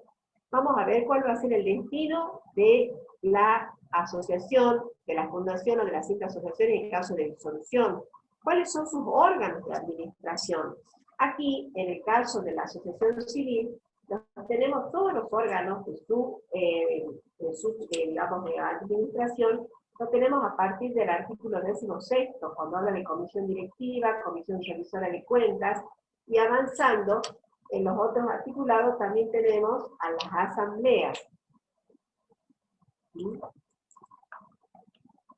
Y en la fundación también tenemos las autoridades, cuáles son el Consejo de Administración, acá en este caso prevé, y a su vez tienen en este caso de este modelo que les he dado, este Consejo de Administración está conformado por un presidente, por un secretario y por un tesorero, a las veces de fiscalización de la fundación.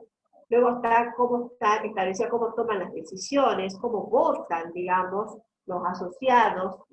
Ahí les va diciendo todos los derechos y obligaciones, cuáles son las obligaciones de los asociados, cómo van a cesar en sus funciones, cómo se van a adoptar las resoluciones, acá en este caso, por ejemplo, en el 15º, las resoluciones disciplinarias, cómo se adoptan en la comisión directiva. Luego tenemos los derechos y obligaciones de cada miembro y los requisitos para ingresar a la entidad. Todo este estatuto, en el caso de las asociaciones civiles y de las fundaciones, deben ser aprobadas por la Inspección General de Personas Jurídicas. Ahora vamos a ver qué pasa con estos administradores de las personas jurídicas. Estos administradores de las personas jurídicas deben obrar con lealtad y diligencia. ¿Qué quiere decir esto de obrar con lealtad y diligencia? Es decir, que deben obrar siempre en beneficio de la persona jurídica, en el interés social de ella. ¿Y qué quiere decir obrar con lealtad? Obrar lealtad quiere decir por honradez, y diligencia quiere decir tener conocimiento de los actos para los cuales han sido designados. Y en la eventualidad que no obren con lealtad y diligencia, estos administradores van a deben responder por los daños causados por su culpa. ¿Cómo van a responder? En forma ilimitada y solidaria, que es lo que habíamos visto en el artículo 144 antes referenciado, cuando hablaba de inoponibilidad de la persona jurídica. Vamos a ver tres figuras: la transformación de las personas jurídicas, la fusión y la escisión, que está prevista en el artículo 162. ¿Qué es transformar? ¿Qué es la transformación? Implica que una persona jurídica regularmente constituida modifica su tipo social y resuelve adoptar la forma de otra persona jurídica. Y es requerida una decisión unánime, en este caso, de sus miembros, salvo que el estatuto prevea lo contrario. Por ejemplo, que en este caso, digo, una sociedad comercial, una SRL, que después decide adoptar la forma de una sociedad anónima, por ejemplo. Luego tenemos la fusión. La fusión implica la unión de dos o más personas jurídicas. Esta fusión puede ser propiamente dicha, es cuando se unen. Supongamos que se une a la asociación civil Club River Plate con Boca Juniors. ¿Ustedes creen que se puede fusionar? Imposible, ¿no? Yo tampoco no me parecería, pero digamos podría darse, ¿no? Puede ser San Lorenzo con Independiente, una cosa así. Fusión por absorción o incorporación quiere decir cuando también se unen, pero una asociación o una persona jurídica absorbe a la otra, absorbe su patrimonio. Como por ejemplo, supongamos que, por ejemplo, que Gimnasia y Tiro absorba a Juventud Antoniana o Juventud Antoniana absorba a Gimnasia y Tiro. Estoy dando ejemplos, chicos, no son realidades, son ejemplos, como para que lo comprendan. Luego tenemos la escisión. ¿Qué es esto de la escisión? Tiende a la descentralización patrimonial y funcional de la empresa, permitiendo la división entre distintas actividades que formen el objeto de una sociedad. Luego tenemos la disolución. ¿La disolución qué hace? Pone fin a la vida institucional de la persona jurídica. Y esto lo tienen previsto, los distintos tipos de clases de disolución están previstas en el artículo 163. ¿Qué es la disolución? Acá les dice que es el acto jurídico que previa verificación de alguna de las causales previstas por la ley o por los estatutos, pone fin a su vida institucional. Y para ello se abre el proceso liquidatorio que tendiente a la extinción de una entidad como persona jurídica. Aquí en el modelo que yo les he dado, en el último, a ver si les digo cuál está, lo buscando en el artículo 36, en el 36º artículo de la asociación civil, está todo lo atinente a la disolución y liquidación. Ahí dice cuándo se va a disolver este modelo de asociación que les he dado. Y en el caso de la fundación, está prevista en el artículo 15.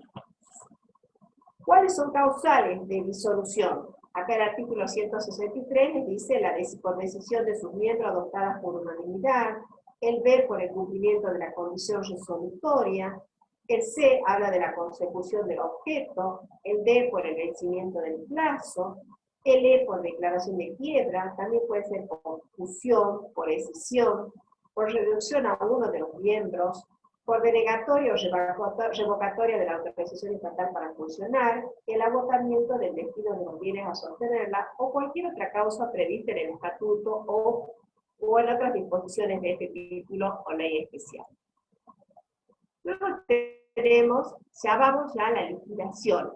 ¿Por qué es importante este tema de la liquidación, chicos? Porque es lo que de lo cual ustedes el día de mañana normalmente quizás nos contraten, porque hace a la incumbencia de la profesión de ustedes. Normalmente para liquidar, ¿quién mejor que los contadores, los administradores de empresa, los actuarios, y quizás también en algunos casos los licenciados en economía, pueden llevar a cabo la liquidación, pero más que nada los contadores y los administradores de empresa que se dedican a hacer el proceso. ¿Cómo se hace esta liquidación?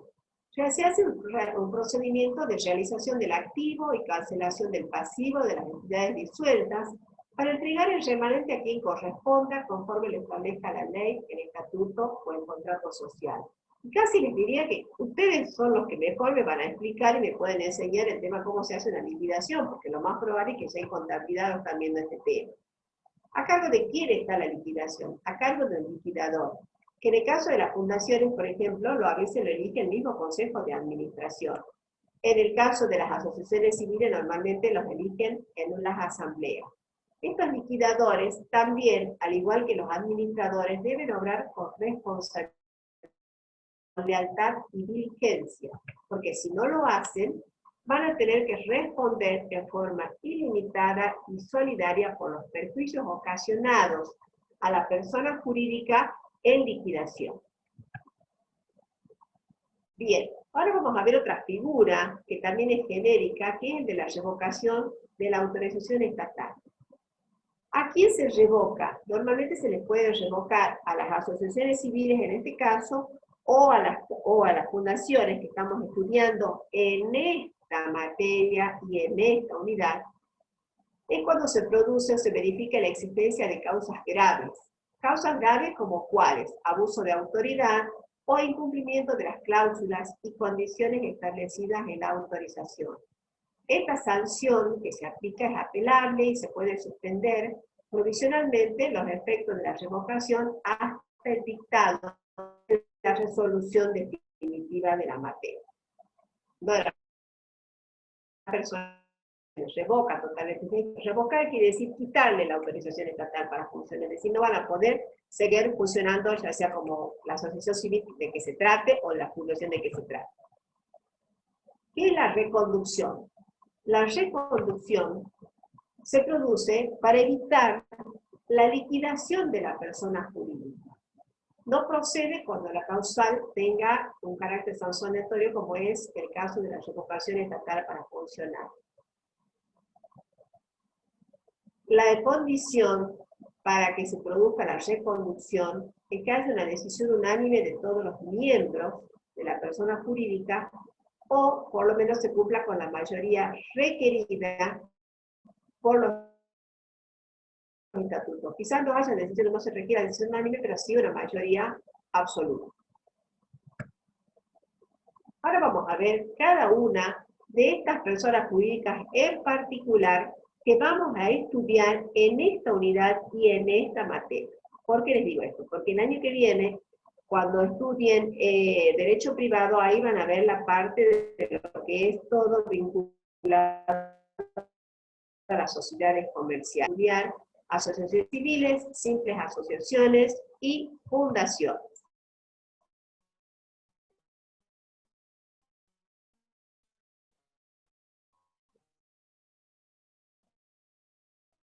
¿Qué son cada una de ellas?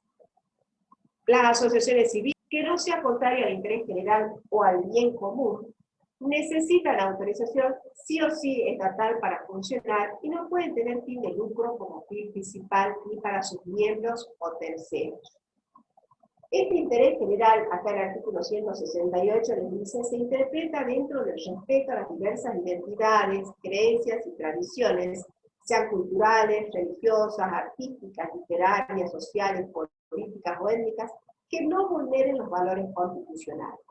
Las simples asociaciones son igual que las asociaciones civiles. Ustedes dirán, pero profesora, si son lo mismo, ¿para qué estudiamos? La diferencia es que las simples asociaciones no son inscritas y tampoco se gestionan, no necesitan autorización estatal para funcionar.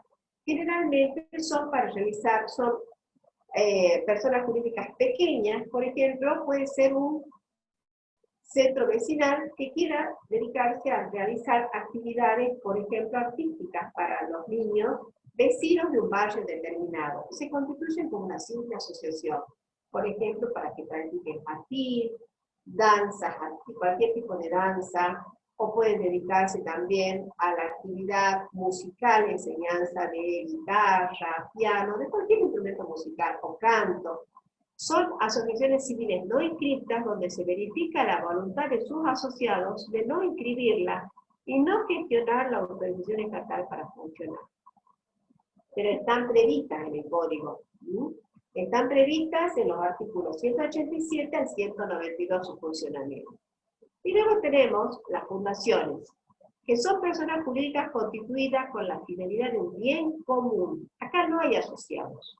Acá hay beneficiarios, es decir, hay una persona que quiere poner parte de su patrimonio por una finalidad de bien común, aporta, dice, por eso dice, están constituidas por una finalidad de bien común, sin propósito de lucro, mediante el aporte patrimonial de una o más personas llamadas fundadores, destinado a hacer posible sus fines. Esta diferencia es lo que hay de las asociaciones civiles y las fundaciones y las simples asociaciones con las sociedades comerciales. En las sociedades comerciales siempre hay propósito de lucro. Aquí, en este tipo de personas jurídicas que les acabo de nombrar, no hay fin de lucro para los asociados, ni tampoco para los fundadores, ni para los miembros de las comisiones o los administradores de estas personas jurídicas. ¿Cómo se constituyen estas personas jurídicas? Ya hemos dicho que todas las personas jurídicas comienzan su existencia a través de la libre constitución. Bueno, pero vamos a ver para cada tipo cómo se constituye. La constitución, ya sabemos que constituye el acto jurídico que da origen a la creación de la persona jurídica privada. Las asociaciones civiles se constituyen por escritura pública. Acá les dice escritura número, es decir, que son otorgadas en la presencia de un escribano público. Necesitan ser presentadas a la autoridad de Contralor, que generalmente se llama Inspección de Personas Jurídicas o Inspección General de Justicia, para que las autorice para funcionar y allí se procede a su inscripción. Es decir, la asociación civil, para existir como tal, no basta su libre constitución, sino que esa libre constitución debe ser hecha por escrito, en la escritura pública, más la inscripción. En el caso de las simples asociaciones, se pueden constituir por un instrumento público o por un instrumento privado en la cual solamente certifican la firma de los comparecientes. Se certifica la firma por un escribano público. Las fundaciones, su creación, digamos, su constitución se hace por instrumento público, ya sea por acto entre vivos, cuando en vida del fundador se conforma la fundación, o por disposición de última voluntad, cuando el causante en un testamento ha establecido que quiere constituir con parte de su patrimonio una fundación. En este caso, se presenta este instrumento público, en ambos casos ante la autoridad de Contralor, que las autoriza para funcionar y se procede a su inscripción en forma similar a como sucede con las asociaciones civiles. Y esto está previsto para las fundaciones en los artículos 195 y 200. Si ustedes ven ese modelo de estatuto, arriba dice se constituye por escritura. Bueno, la escritura pública es un instrumento público. Eso después lo van a ver en la unidad número 6. Luego tenemos el patrimonio. El patrimonio, bueno, ya lo hemos visto en este modelo de estatuto, que lo teníamos en el artículo 4, tanto en las asociaciones civiles como en las simples asociaciones y en las fundaciones, se constituye con aportes dinerarios o con aportes en especie. En aportes en especie, como pueden ser bienes inmuebles, pueden ser bienes muebles registrables, como pueden ser vehículos, aeronaves, o también pueden ser bienes muebles. Los aportes dinerarios pueden ser en efectivo, o a través de donaciones, legados que se dejan. Y ya hace rato lo hemos visto también. Ahora vamos a ver, nosotros hemos dicho que todas, hace rato cuando hemos visto lo de funcionamiento, todas las personas jurídicas tienen órganos, digamos, que los representan y tienen distintos tipos de órganos y también tienen un control estatal en el caso de asociaciones civiles y de fundaciones. Vamos a ver en el caso de las asociaciones civiles. Las asociaciones civiles tienen tres órganos. Las asambleas, que la conforman todos los asociados. En este caso, en este modelo de asociación, los asociados que reconocen que tienen tres categorías: socios activos, socios vitalicios y socios honorarios. Eso lo dice el artículo 5. Y el artículo 6 dice quiénes son socios activos, en el artículo 7 dice quiénes son socios vitalicios, y en el artículo 8 dice quiénes son socios honorarios. Todos ellos pueden formar parte de las asambleas. Las asambleas, tenemos dos tipos, de asamblea ordinaria y a su vez también tenemos las asambleas extraordinarias. En las asambleas ordinarias se aprueba generalmente el balance, la memoria y el estado patrimonial y hace una rendición de cuenta. Las autoridades, digamos, de la comisión directiva hacen una rendición de cuenta a todos los asociados. Y siempre se invitan a estas asambleas en publicaciones que se hacen en las mismas instituciones y a veces también se hacen a través del diario. O dice generalmente en el diario de mayor circulación. Estoy buscando acá en el artículo 28, en el artículo 28 de las asociaciones civiles, tienen todo lo atinente a las asambleas y hace referencia tanto a las asambleas ordinarias como a las asambleas extraordinarias. Fíjense, chicos, en el modelo que tienen en la mano. Luego tenemos estas asambleas extraordinarias que hacen. Son las que se realizan por los asociados para tratar temas especiales y urgentes que escapan a lo común y a la periodicidad. En las asambleas, como les dije, pueden participar todos los socios, basta con que acrediten que tienen las cuotas al día. Luego tenemos el órgano directivo o de administración, que está constituido por la comisión directiva, que está, en este caso, la constituye un presidente, un secretario, tesoreros y vocales. Aquí, en este modelo que les he dado, también la tienen a la comisión directiva. A partir del artículo 17 le dice los miembros titulares y suplentes de la comisión directiva y de la comisión revisora de cuentas, acá en este caso que sería la comisión revisora de cuentas y el órgano de fiscalización. En este mismo artículo se refiere a los dos. Y acá en este modelo les dice que tienen un presidente, también un vicepresidente, un secretario, tesorero y vocales. Y en los restantes artículos que siguen, ahí les dicen qué atribuciones tienen tanto el presidente, el secretario, el tesorero y los vocales. Este órgano, ahora pasemos al órgano de fiscalización. Este órgano de fiscalización es el que se encarga de vigilar el correcto funcionamiento de las tareas asignadas al órgano de gobierno, al órgano administrador, y en especial fiscaliza todo lo relativo al manejo patrimonial de la entidad. Y que puede ser unipersonal o puede ser pluripersonal.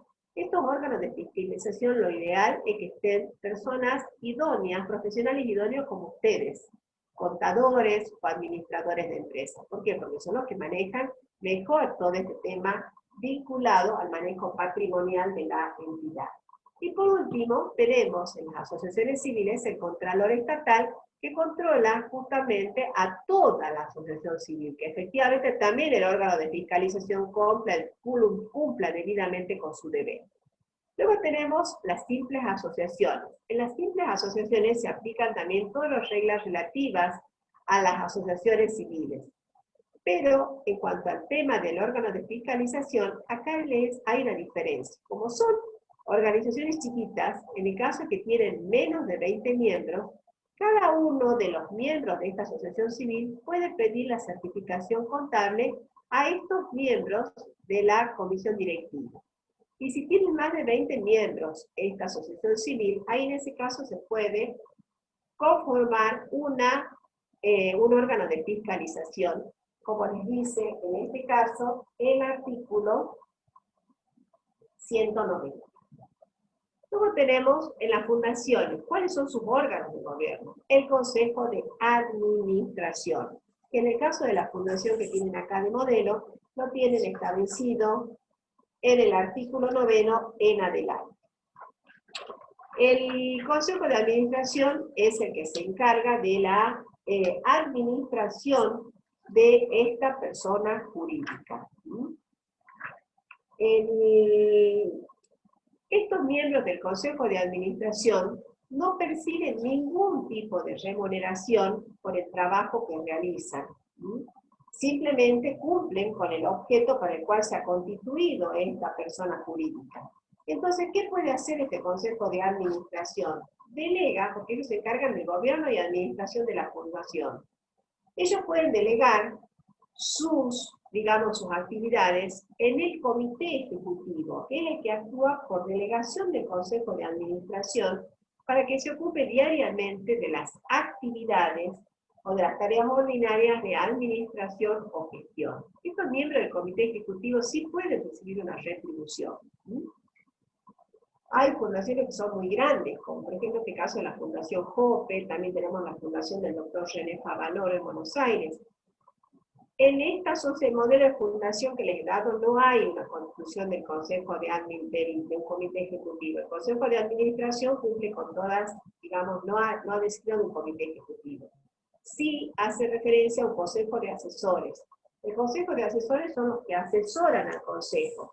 Aquí en el CALA tenemos previsto este consejo de asesores en el artículo 14 del modelo de fundación que les he dado. Luego también tenemos la Comisión Revisora de Cuentas, que es lo que les dije recién, que es el que se encarga de controlar toda la cuestión atinente al patrimonio, que el Consejo de Administración cumpla debidamente con su función, como así también controle el manejo del patrimonio. Y por encima de todos ellos está la autoridad de Contralor, que supervisa que efectivamente la fundación cumpla en debida forma con, tanto en la parte administrativa como también en la cuestión de fiscalización patrimonial. Luego tenemos la responsabilidad. Acá vamos a ver, la responsabilidad de los administradores y vamos a ver responsabilidad de asociados. Acá en la responsabilidad de los administradores vamos a ver tanto en asociaciones civiles, simples asociaciones y las fundaciones. Esto está vinculado con lo que hemos visto ayer en la filmina anterior, vinculado a cómo están constituidos sus órganos de administración. En las asociaciones civiles, tanto en las asociaciones civiles como en las simples asociaciones y en las fundaciones, cuando los administradores no obran con lealtad y diligencia, en el caso de las asociaciones civiles, van a responder en forma ilimitada y solidaria. En las simples asociaciones van a responder en forma solidaria, y en el caso de las fundaciones van a responder en forma ilimitada y solidaria también. Ahora, vamos a hablar de los asociados. Los asociados son todos aquellos que somos socios de alguna asociación civil o de una simple asociación, pero que no somos administradores. Por ejemplo, yo les cuento, chicos, yo soy, por ejemplo, socia de Gimnasia y Tiro. Si yo quiero, ¿cuáles son mis obligaciones como asociado? Debo cumplir con el pago de las cuotas y contribuciones, o en su caso, con los aportes que yo me haya comprometido.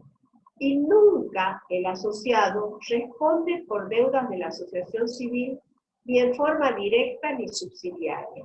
Los únicos que responden de forma así directa, de forma solidaria y limitada, son los administradores, pero los asociados no.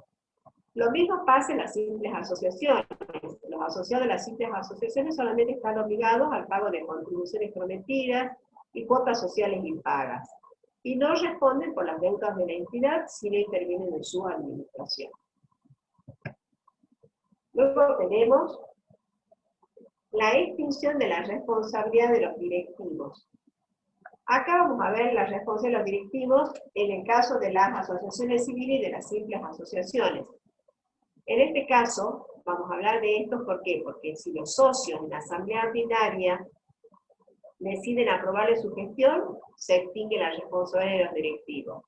O si renuncian a iniciar algún tipo de acción de responsabilidad de estos miembros de comisión directiva, también se extingue su responsabilidad. O bien llegan a un acuerdo, hay una transacción, entonces en ese caso se extingue todo tipo de responsabilidad de estos directivos. Ahora vamos a ver, renuncia a ser asociado o socio. Por supuesto que se renuncia a ser socio o asociado, si es posible. En este caso, en el caso de las asociaciones civiles o simples asociaciones, el asociado tiene derecho a renunciar en cualquier momento. El asociado renunciante, en este caso, lo único que se le exige es que debe pagar las cuotas y contribuciones adeudadas hasta la fecha de notificación de su renuncia. En el caso de las fundaciones, chicos, no hay asociado. Acá tenemos un fundador y hay gente que es beneficiaria, para el cual, se ha constituido esta fundación. Como por ejemplo, como yo les decía, en el caso de la Fundación Jope, que yo les he leído, que tiene por objeto integral cubrir las necesidades de estos niños que tienen enfermedades hemato-oncológicas malignas. Luego también, cada una de estas asociaciones civiles, simples asociaciones y fundaciones, como se los dije en la parte general, como toda persona jurídica, tienen derecho a disolverse, es decir, por las causalizaciones, por las mismas causales previstas, tanto en las simples asociaciones como en las asociaciones civiles, se disuelven por las mismas causales previstas en generales en el artículo 163 del Código Civil y Comercial. Y también por la reducción de su cantidad de asociados a un número inferior al total de los miembros titulares y suplentes de la comisión directiva y del órgano de fiscalización. Supongamos que ese total sean 10 personas, y quedan, en este caso, se ha reducido a 2, a 3, mal puede continuar existiendo esta asociación civil, siempre si dentro de los 6 meses no se restablece ese mínimo. Y en el caso de las fundaciones, en este caso se disuelven por las mismas causales previstas en el artículo 163, con las causales que establezcan en los estatutos. Y acá ya se los dije que en el caso de la fundación lo tienen la disolución en el artículo 15 del modelo de estatuto que les di, y en el caso de la asociación civil está, se los reitero, en el artículo 36, en el artículo 36. ¿Qué proceso viene luego de esto? Lo que ya les repetí hace rato, la liquidación. La liquidación, que ya se los dije también, se los vuelvo a reiterar, ese es trabajo para ustedes, chicos, por eso es importante que aprendan muy bien esta unidad y la comprendan. El liquidador es el que cancela las deudas, cobra los créditos pendientes y realiza operaciones pendientes de la entidad. Y acá lo importante que es el remanente que queda, ¿a dónde va? En el caso de las asociaciones civiles jamás se lo va a distribuir entre los asociados, y en el caso de las fundaciones tampoco vuelven al fundador ni tampoco a los miembros del Consejo de Administración. ¿A dónde va esto? Acá viene que dice que en el caso de las asociaciones o simples asociaciones, este proceso se rige por las disposiciones que están en el estatuto. Acá ustedes la tienen tanto en al modelo de asociación lo tienen en el 26º, ahí dice, debe hacerse efectiva la disolución, se designarán los liquidadores, que podrán ser la misma comisión directiva o cualquier otro de los asociados que la asamblea resuelva. Y la comisión revisora de cuentas va a vigilar las operaciones de la liquidación.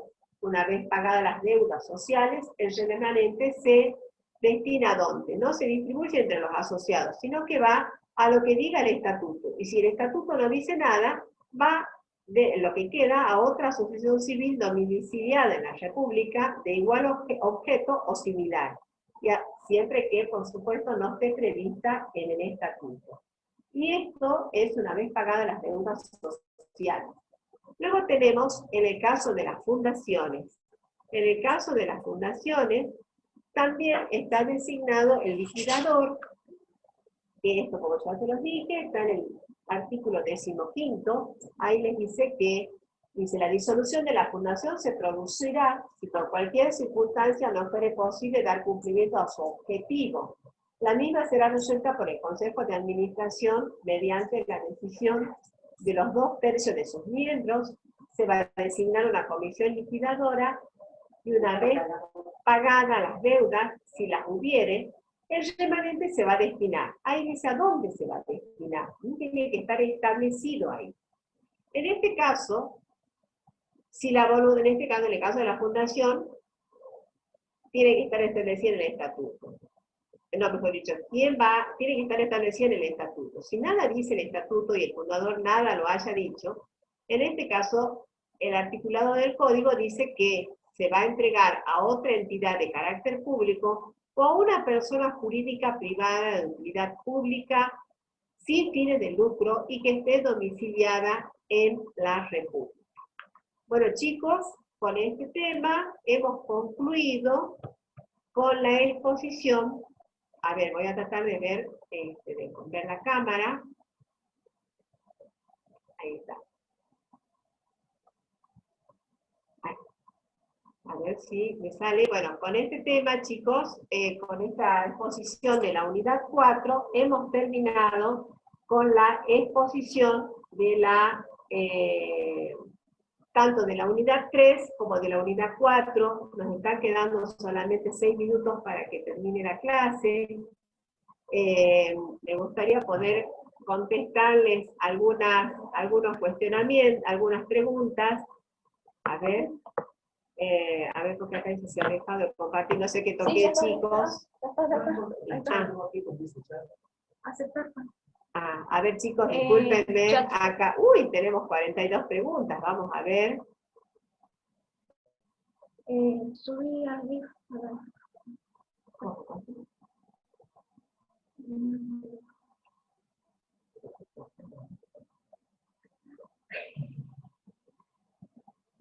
Acá tengo una secretaria que me está colaborando con la parte técnica. A ver, ¿qué tenemos acá? A ver qué las preguntas. Buenas tardes, buenas tardes. ¿Qué significa presumo? No sé a qué se habrá referido. En la primera parte, ¿qué quiere decir? Esto debe ser de la pregunta. Acá Lucas Valdés me pregunta qué significa que se presume. Que se presume quiere decir que se entiende que la persona, ante la duda si la persona nació con vida o no, la ley entiende que la persona nació con vida. Eso quiere decir que se presume. A ver.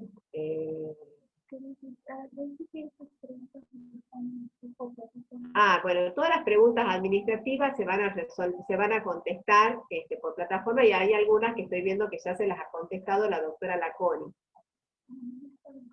A ver, voy a ver qué otras preguntas más tenemos. A ver, sigamos a ver qué preguntas más tienen, porque me interesa saberlas. Yo les dije que me interesa saber las preguntas atinentes a este tema. No, me están preguntando todas preguntas administrativas. Sigamos. Chicos, este trabajo de estatuto no me tienen que, acá hay un chico que pregunta, Paula Torino, me pregunta el trabajo del estatuto hasta cuándo se debe entregar. No se tiene que entregar nada. En este caso no es como el periodo anterior cuando se dio la bolilla 4, en el cual, digamos, se les dio un trabajo práctico sobre los estatutos que debían completar. No, en este caso de esta vez que se les ha dado, que se los he subido a los estatutos, es simplemente para que los tengan de modelo, para estudiar junto con la teoría. Así como yo se los iba explicando recién, que les decía, en tal cláusula está establecida disolución, bueno, para que ustedes la encuentren eso, para eso es nada más. Lo que sí tienen que, por supuesto que tienen que realizar los chicos que están haciendo, digamos, que son regulares y que están para promocionar luego con los 2 parciales, y también los que están para obtener la regularidad, sí deben realizar todos los prácticos. Sigamos, a ver. A ver, preguntas vinculadas al tema.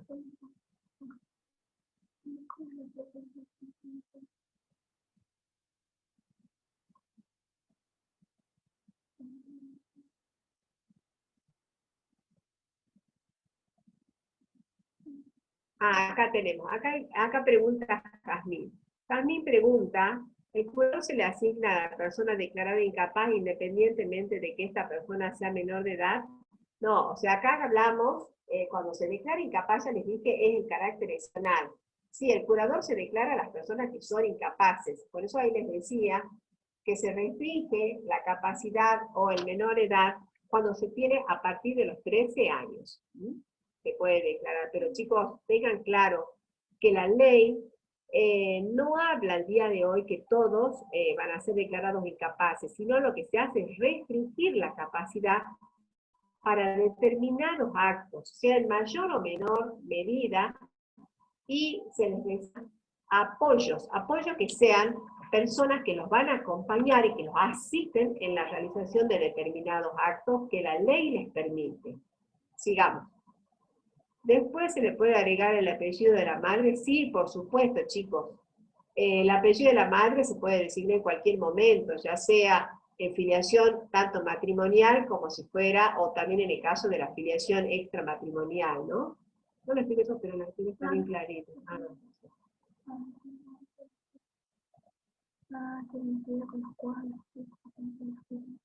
Bueno, este tema de subir los videos, bueno, voy a averiguar con la universidad cómo es este tema.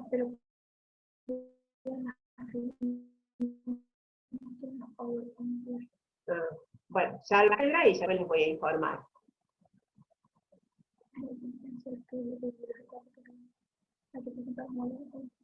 Vuelven a preguntar los modelos de estatuto. No, esto simplemente, esta vez es simplemente para que los estudien. Ah, perfecto, ya se lo explico. El tema de las prácticas prohibidas. Bien, nos veamos el artículo 57. Acá dice, está prohibida toda práctica destinada a producir una alteración genética del embrión que se transmita a su descendencia. ¿Qué quiere decir eso? Esto se refiere a, y sobre todo esto se practica en los embriones que están producidos por técnicas de reproducción asistida. Ustedes han visto que hay personas que tienen problemas de esterilidad, entonces donan sus gametos, tanto la mujer dona óvulos como el hombre dona los espermatozoides. Entonces, esos embriones luego que se forman a través de las técnicas de reproducción asistida, técnicas de reproducción humana asistida, luego se implantan en las personas para generar, digamos, y ahí en este caso, digamos, el embrión crece en el vientre de la madre. Ahora bien, a estos embriones que están, digamos, en laboratorios, es en los cuales está prohibido que se hagan manipulación genética, porque se puede llegar a hacer. Yo no soy médica, chicos, como para explicarles tan en profundidad este tema.